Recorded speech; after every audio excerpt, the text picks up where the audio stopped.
नमस्कार दोस्तों कैसे आप सब। आशा करता हूँ कि आप स्वस्थ रहेंगे और खुशी भी होंगे। ज़िंदगी में खुशी रहना, स्वस्थ रहना, ये दो दो मायने हैं। दो, एक कॉइन का दो साइड है। ऐसे समझो कि आप खुशी रहने के लिए क्या क्या चीज़ चाहिए। खुश रहने के लिए क्या क्या चीज़ चाहिए, आप प्रश्न पूछे खुद को। खुश रहने के लिए क्या क्या चाहिए। शरीर तो स्वस्थ रहना चाहिए, ये तो पहला चीज़ है। फिर शरीर कैसे स्वस्थ हो, अपना खान पीन, अपना दिनचर्या, अपना मानसिक स्थिति को कैसे संभाले, सब कुछ हर चीज़ के ऊपर मायने रखता है कि स्वस्थ रहने के लिए। ज़िंदगी में आप कुछ भी हासिल कर लो, यदि आपके अंदर खुशी नहीं, स्वस्थ नहीं, तो ये ज़िंदगी बर्बाद है। मैं ऐसे मानता हूँ कि ज़िंदगी में आप अंदर से खुशी नहीं हो, आपके अंदर एक मतलब नेगेटिविटी भरा हुआ है। आप हमेशा एक अंदर से एक गिल्टी फील करते हो, अंदर से एक छोटापन फील करते हो। ये ज़िंदगी नहीं, ये मुर्दा, इसको हम मुर्दा ही बोलेंगे। और क्या, ज़िंदगी खुल के जीना है ना भाई। एक परिंदा हो, आप आसमान में उड़ने के लिए पैदा हुए और आप अपने पंख को काट के नीचे गिर जा रहे हो, तो ये ज़िंदगी का मकसद नहीं। ज़िंदगी का मकसद बहुत बड़ा है, इसको समझना है और आगे बढ़ना है। ये ज़िंदगी का लक्ष्य होना चाहिए। तो दोस्तों, मैं आज आपको एक चीज़ के ऊपर बताना चाहता हूँ कि शरीर को स्वस्थ रखना। आज के समय में हम बहुत कुछ गलत कर देते हैं शरीर के साथ। ज़िंदगी में हम दूसरे के ऊपर जितना नुकसान नहीं करते, ज़्यादा नुकसान हम खुद के ऊपर करते हैं। ये नुकसान क्या है कि हम शरीर के ऊपर नुकसान करते हैं, और बाद में जब शरीर अपना जो होता है ना, कर्म का जो फल होता है, जो शरीर खुद रिपटन मतलब रिटर्न मारता है, जो पलटी मारता है ना, जो गाड़ी जो जाता है, जो पलटी मारता है, तो ये बहुत खतरनाक होता है। तो मेरा कहना का ये तात्पर्य है, कहने का जो मकसद ये है कि हम शरीर के साथ जितना खिलवाड़ करते हैं, तो शरीर बाद में तो वो अपना काम कर देता है, ये तो सबको पता है। तो आज का जो टॉपिक मैं आपके सामने रखने जा रहा हूँ, ये है शरीर के ऊपर। वास्तव में हम शरीर के साथ जितना खिलवाड़ करते हैं, जितना शरीर के साथ नुकसान करते हैं, ये बाद में हमको भोगना ही पड़ता है। भोगना मतलब क्या है कि हम शरीर में बहुत सारा मतलब बीमारी आ जाता है, जिस बीमारी से हम परेशान हो जाते हैं, मानसिक स्तर से हम इनबालांस हो जाते हैं, हम चीज़ों को हैंडल नहीं कर पाते, इमोशनली, मेंटली, हर चीज़ से हम डिस्टर्ब हो जाते हैं। तो शरीर को स्वस्थ रखना ये बहुत बड़ा मायने रखता है। तो मैं चाहता हूँ कि आप शरीर को स्वस्थ रखिए। अपने खान पीन, अपने दिनचर्या, इसके ऊपर पूरा ध्यान दीजिए।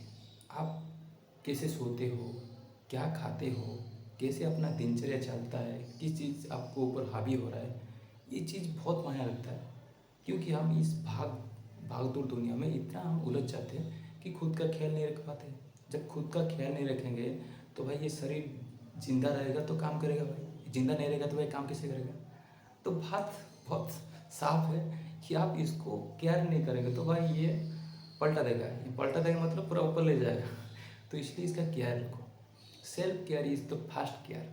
Self care is the fast care to improve yourself. खुद को बेहतर बनाने के लिए, खुद को बेहतर बनाने के लिए खुद का केयर करो, खुद को लव करो, खुद के साथ प्रेम करो। आप कितना मतलब क्रूएल्टी हो जाते हैं, हम खुद के साथ इतना नुकसान करते हैं, उतने मतलब जो वायलेंस बोलते हैं ना, ज़्यादा वायलेंस तो हम खुद के साथ करते हैं।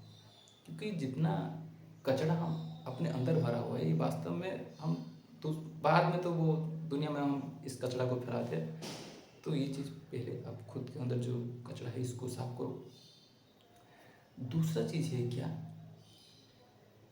हेल्थ। Health is wealth. ये जब हम बात बोलते हैं कि हेल्थ इज वेल्थ, इसका मतलब क्या है कि शरीर के ऊपर आप क्या करो, शरीर के ऊपर ध्यान दो।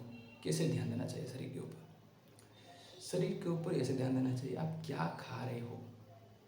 ये सबसे आज के समय में सबसे एक बड़ा मतलब क्वेश्चन बन जाता है समाज के ऊपर कि आप क्या खा रहे हो। ये बहुत, दुकान जा रहे हो, कुछ आपके सामने आ गया खा लो, सो रहे हो उठ रहे हो, कुछ सामने आ गया खा लो, दिन आ गया खा लो, रात आ गया खा लो, सुबह आ गया खा लो। ये भाई पागलपन है, ये क्या है, इसको क्या चलता है दुनिया में, ये गड़बड़ है चीज़ भाई। तो मेरा मानना है कि आप अपना शेड्यूल बनाओ, खाना जो आप चीज़ खाते हो ना उसके ऊपर थोड़ा ध्यान दो। ध्यान एक ऐसा चीज़ है ना, जब आप चीज़ों के ऊपर ध्यान देते हो, ये चीज़ आपके अंदर एक सिस्टमेटिक काम करता है। जब आप ध्यान भटका देते हो तो ये आपके ऊपर गड़बड़ हो जाता है। तो ध्यान का मतलब ये है कि क्या चीज़ खा रहे हो उसके ऊपर ध्यान देने का ये मतलब है कि आप जिस चीज़ खा रहे हो ये आपके शरीर के लिए कितना फ़ायदा है। इतना नुकसान है। आपको तो नहीं दिख रहा, आज के समय तो बहुत सारी चीज़ केमिकल्स, बहुत सारी चीज़ में केमिकल्स यूज हो रहा है, तो वो वन टाइप ऑफ पॉइजन है, तो इससे तो हम बच नहीं सकते। पर हमको ये भी देखना है कि किस चीज़ में कितना कम केमिकल यूज हुआ है, उसको यूज़ करना है, ये है। तो हम पूरा बोलेंगे तो भाई ऑर्गेनिक फूड वो तो सब जगह अवेलेबल नहीं है, तो हमारे पास एक फैसिलिटी है कि हम वो चीज़ों को चुने जो less amount of chemical use हुआ है उसके ऊपर, वो चीज़ चुने। वेज है जो कहता है लाओ मैं खाना पचाने को तैयार हूं, और नई भूख का मतलब डालना मत मैं तैयार नहीं हूं, मैं कहीं एंगेज्ड हूं। लेकिन हम लोग खाना कैसे खाते हैं? Timely, psychologically. हम लोग क्या कहते हैं? सुबह 9 बज गई, ऑफिस जाना इसलिए खा लो, 2 बज गए इसलिए खा लो, अभी डॉक्टर सचिन ने छोड़ दिया इसलिए खा लो,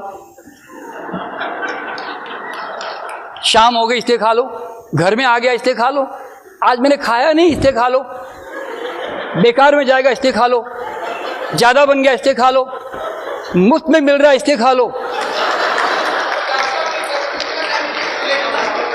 तो आपका जो खाना है वो वास्तव में शारीरिक मांग से ना होकर साइकोलॉजिकल टाइमली मांग से होता है। शरीर कहता है भाई साहब मैं आपकी मजबूरियों को नहीं जानता, मैं मांगू और दोगे तो खाना पचा दूंगा, और अगर मैंने नहीं मांगा और दे दिया तो सड़ा के छोड़ दूंगा। क्यों? No hunger means no juice secretions. और अगर आपने डाल दिया नहीं नहीं सब लोग खा रहे मैं ही खा ही लेता हूं, टाइम कैसे निकालूं, डाल दिया, तो शरीर क्या करता मालूम है? शरीर में बड़ी लिमिटेड रिजर्वॉयर एनर्जी है, वो नीचे ऑलरेडी डाइजेशन में लगी हुई है, वो वहां से ना इमरजेंसी की तरह डील करता है जो खाना आ गया फालतू में, और फिर वो वहां से वो एनर्जी विड्रॉ करके आधी इधर लगाता है, तो आधी उधर ही, आधी मिलती सिर्फ उधर। तो क्या होता है? कॉन्स्टिपेशन क्रिएट होती है। भूख का असली कारण यह नहीं है कि तुम फाइबर नहीं खा रहे हो, भूख का असली कारण है एनर्जी लो है इंटेस्टाइन में। क्यों? तुम सारे दिन ऊपर ही खींच के रखते हो बगैर भूख के भी। तो जिस दिन तुमने भूख से खाना सीख लिया, खाना घटिया था, खाना भारी था, पचने की 100% गारंटी। और जिसका खाना पच गया उसको कभी कॉन्स्टिपेशन नहीं हो सकती। क्यों? आंतें तो डिजाइन की गई उसी पर्पस के लिए भाई। आंतें कहती है भैया मुझे सिखाने की जरूरत नहीं कि कब करूं ना कब ना करूं, I know my job very well, आप कृपया मेरे रास्ते में बाधा मत पैदा करो प्लीज। आप जानते हो पेशाब करने को 50-60 सेकंड लगते हैं, स्टूल पास करने को सिर्फ 10 सेकंड। आप चाहो तो फोन होल्ड करके जाके आ सकते हो, किसी को पता भी नहीं चलेगा कि आपने क्या कर दिया। हम लोग सुबह घूमने निकलते हैं पति पत्नी, जब तक मेरी एक पार्टनर जूता निकाल के फीता बांधता है ना, तब तक दूसरा पार्टनर आ जाता बाहर। पता है आपको, इतना फास्ट बता रहा हूं। और इसमें कोई आश्चर्यचकित बात होने की जरूरत भी नहीं है। आपने कभी जानवर को देखा? हाथी, घोड़े, कुत्ते, बिल्ली रास्ते में चलते हैं, अचानक खड़े होते हैं, टक टक टक टक टक टक टक पास करते हैं, निकल पड़ते हैं। कितनी टाइम लगती है? आदमी को पता नहीं क्या प्रॉब्लम हो गई, लाइब्रेरी बना के बैठ गए अंदर।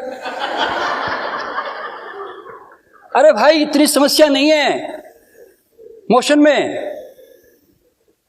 और कितना हंगामे करता है, कितनी लड़ाई लड़ रहा है, रात को दूध पी रहा है, इसबगोल खा रहा है, कायम चूर्ण खा रहा है, और सुबह उठ के बीड़ी फूंक रहा है, गर्म पानी पी रहा है, कपालभाति कर रहा है।